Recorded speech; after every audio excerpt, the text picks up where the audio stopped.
விஜய் எனும் நான்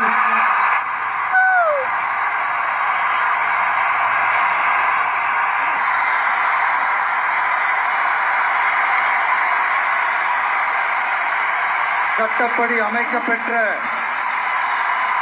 இந்திய அரசியல் அமைப்பின்பால் உண்மையான நம்பிக்கையும் மாறா பற்றும் கொண்டிருப்பேன் என்றும் இந்திய நாட்டின் ஒப்பில்லாத முழு முதல் ஆட்சியையும் ஒருமையையும் நிலை நிறுத்துவேன் என்றும் தமிழ்நாட்டு அரசின் முதலமைச்சராக உண்மையாகவும் உளச்சான்றின்படியும்